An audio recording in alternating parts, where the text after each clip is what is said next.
Welcome back, John here with Elton's Retirement Journey and Travel. We're going to go ahead and continue on with the series in the convenience store clerk to retiree. And I'm just going to give a little recap. Um, at the end of the last video, I mentioned that we're going to start talking about the home purchase, but I'm going to recap a few things um, just to bring those who may click in on this video. So I moved down here from Detroit in 2005, and in 2009 I had moved down to Savannah, Georgia, with a recycling company. And I've got some notes here. My investments had stayed at 7% for 5 years with the recycling company. I just wasn't making that much money, $35,000, and I got about a $1,700 pay raise in the year 2007, and we had got some bonuses. But after that, I had to move, so I went ahead and moved to Savannah, Georgia, in Easter of 2009. I picked up a security job in May of 2009. Now, after I moved down there and I was settled in at the facility in Savannah, to make everything balance out with the recycling company, I was given a 6% pay cut, and we had to handle that for a couple years. Um, with that security job, I went ahead on a program to go debt free, where I started paying off my credit card debt and I started increasing my savings. This really wasn't about investing. I had my eyes set on just getting out of Savannah and having enough cash to cover myself. After I got the credit cards paid up, I had a lot of extra cash. You're talking about a few $100s a month. So what I did was I just started saving up the cash that was needed for a vacation. I paid for the down deposits on a couple trips, and then I went and charged these trips and then moved them on one credit card, and I paid the trip to London and Paris off as if it was a car note over a 12-month period. And that was the process that I used for a number of years to travel internationally. Once I moved back to Atlanta, it was Memorial Day of 2011. Um, I've got my historical data here. So when I was down in Savannah in that 2008, when the market went down, I had a full service IRA, and that dropped down from about 39,000 to about 30,000, and it just even with the reinvestment of capital gains, it's showing that it got up to about 56,723 in that account by the time I purchased my home, which we're going to get into shortly. So I basically kept investing at the 7%, and then I had accumulated some money within the net benefits with the recycling company, but it was not much. I looked at the amount when I left that firm, and it was like about $11,000. I just could not put much money away. So the investments were hammered in the full service account and Fidelity 401k. I saved for things I needed, like a new car. I experienced some wage suppression, so I quit the recycling company once I moved back to Atlanta, and I went to work for Lear Health.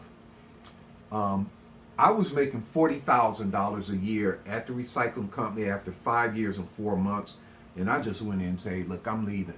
And they were like, "Well, aren't you gonna give us 2 weeks?" And I said, "Look, I'm gonna gross an extra $100 a week on this new job. I'm leaving here today on this Friday, and I'm starting that other job on a Monday. That's it. I'm done." You know. While I was there, they did try and keep the cost down on the health care. If you were single, they covered it. I think in 2010 they had us paying a premium, but they said, if you have any surgeries, we'll cover the deductible, which I did. But I was suffering from wage suppression. I mean, my skill set and what I was doing, I was able to make more money, and that $100 more gross is turned out to be $5,200 more per year. Plus, I got a better match on the 401k and better investments to choose from. And the healthcare was pretty good. So I went to work for Lear Health, but I wound up quitting that job And then I left them. They had some weird attendance policy. If you're coming back from lunch, that's considered a tardy, and if you get so many of these, then up to 7, you get let go and all that. And it was typical call center BS. I didn't like it. I said, look, if this is my 7th occurrence, here, I'll give you your badge back. I can't continue on here anymore, and I just left. And I went and turned off my Active Directory account. I told everybody don't cover my shift, and I was done. And it was very brazen I did that, but this is what happened. I left that job. I had the part-time event staffing job, so I just picked up more hours there. And in between, within about 21 days, I got an offer at a data center right up the road from where I live. So I went to that job, and that job got me up to from 21.76 to like 23.17 an hour. So it was a major upgrade. So I went there and got some experience, and I stayed there for over 5 years. I stayed there for about 5 years and 4 months. So that's how I got my wages up. And while I was there, one of the guys was talking about the NACA program, NACA.com. So I went to the website, and it was a program for first-time home buyers. The banks had agreed to work with that organization to do some special type of loans for their clients. They have an intake and everything like that. And so I looked it up, and I went ahead and registered. I went to one of the meetings, and I had to do some volunteer work, and I had to meet with some counselors. But I was basically ready to go. So I started in July, and by the time October rolled around, late October, November, I was out there looking for homes. I was ready to go. So I went and found this condo. Now, when I was looking for condos, there were just so many. The job market was just starting to come back. The investment accounts are still coming back. But there were just so many properties up. They were just everywhere here in the area I'm at. And I found this one that I live in now, and this is the one we went for. And it was listed at about 104,000. And I think that my mortgage is for 94,000. I think I put some money down on it, and I also bought down the points on the interest. Now I want to tell you something. When I was talking about how important it was to go ahead and pay off those credit card debts, because I didn't have any credit card debt when I went in and they were looking at me, the Bank of America granted some money to go in on the down payment and other things, and I was able to use my $6,000 to pay down the points. So I've got it down from 3.25%, and it was still dropping by 0.25%. They were really trying to get the market back in 2014, and I got it down to 1.75%. And I remember it dropped another quarter, and I called the guy up, and he said, "Hey, can we get that other quarter point?" He says, "No, this is your deal, John." And I said, "Okay." So I went through their program. I had an attorney. They supplied it. They did the appraisal. I had to pick someone to do the home inspection, but we got it all squared away. And I went and bought this home, and I moved in on December 20th of 2014.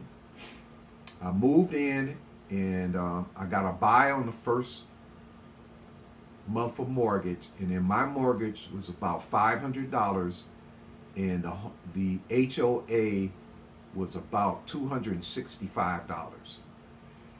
Now, at that time, the apartment that I was living in, they had did some remodeling, and I went from about $600 to $763. That was going to be the new lease. And what I got is from 800 square foot in apartment, I went to 1,100 square foot roommate style, 2 full bathrooms with some remodeling already done in the property for the same dollar amount. So that's what I had been focusing on. There was no real big heavy duty investing or anything. I was just trying to get a roof over my head and get settled in on the housing costs here in Atlanta, because Atlanta was still growing. Now this is 2014. So what we went ahead and did was I used an early withdrawal from the IRA, which was I looked up the records in the here, and it was $5,100, and I must have had another 3 grand. Because I know I had to have about $8,300 at closing, and the rest of the money went towards buying down the points and the down payment, and so I went ahead and got moved in here, and so the NACA program, I'm just going to bring it up. It's NACA.com. If you have any family members, or if you're listening to this and you're saying that sounds like a great story, I wish I could do it, go ahead and take a look at it. I'm going to go ahead and stop this. I'll bring up the screen share, and we'll piece this together. But this is the main pieces of me getting ready. I'm still working. I'm a long way. I think when I bought this property, I was 53 years old. So I wasn't even thinking about retirement at that time. But things changed over the years. The investments got better. I got a better job when I went to work for E-Trade. And then I closed it on 59 and a half. And once I started getting around, I just changed gears. I hit those levers, I turned those dials, and I just turned it on with the investing. And along the way, Trump had got elected, and his tax plan came in. So my little $56,723, December 31st, 2014. By the time 2017 comes around, when his tax breaks kicked in, that thing got up to $71,000, and I had $11,000 in capital gains reinvested in, on my way to $100,000. So that was major break for me. But I had secured the car, and I secured the homestead, and that was key, and it allowed me to once the car was paid off, start moving along. But let me bring on this NACA program. I'll be right back. Okay, so here's the website here. This is NACA.com, and this is the NACA program, and it's like I think it's a not-for-profit, but the gentleman that got involved with this, he went after the banks, and they agreed to help out the community if you would just screen these people. So there's the rate on that mortgage right there. That looks pretty good, and they also have a homeowners, something that you could use to save your home if need be. But this is the program I went through. So what I did was I went ahead and registered, became a member. I paid a little $25 fee with a money order. I transferred it, and I went to one of their home buyer meetings. I got a booklet. I went through it. It has you write out your budget and your expenses over like a month or something like that.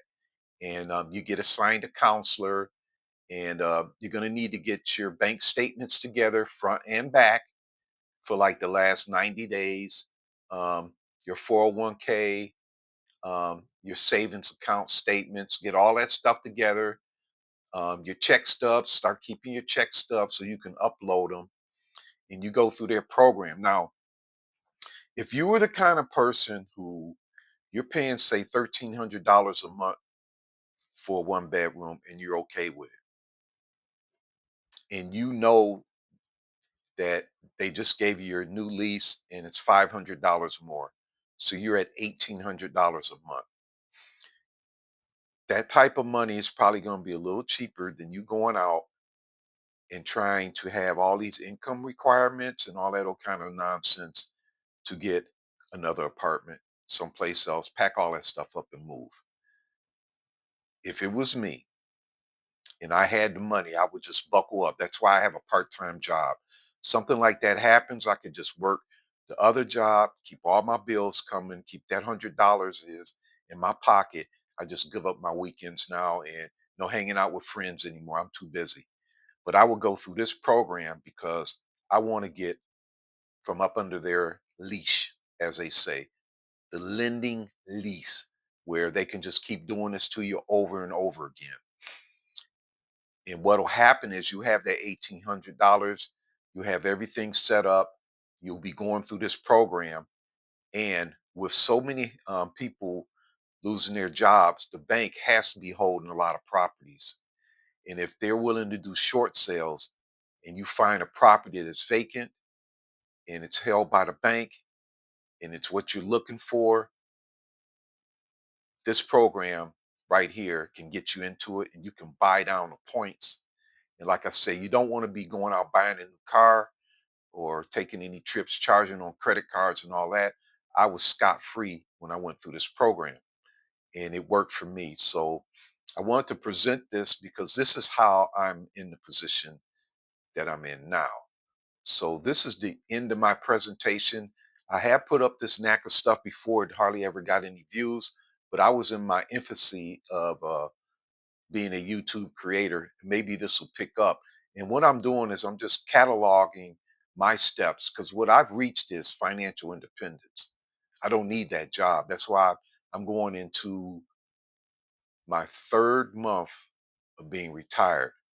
And then I'm going to fund all of the 2026 from these investments, which I'm going to explain that as well. So if you like this content, go ahead and give me a like and be sure to subscribe as I continue on with these series because we're going to start moving into how I was feeling when other people were getting laid off, how I was feeling when people were getting better jobs, leaving that data center job, and then how I got over to E-Trade and when I turned up the faucet full throttle on investing.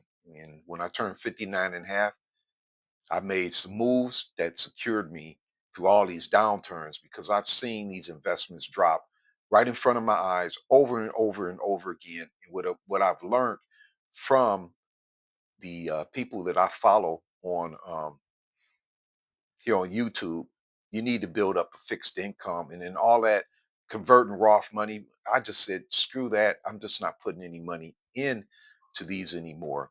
But of course, I went up all the way up to the last day at 15%, but it was going into the Roth. Okay, so this is John, and you are with me on my series, Convenience Store Clerk to Retiree. And we're in the house 53 years old and we've got a part-time job. We've got some vacations that we're going to do and we're going to go up to 59 and a half on the next video. And that's going to take us all into retirement. So I'll be wrapping this series up. Okay.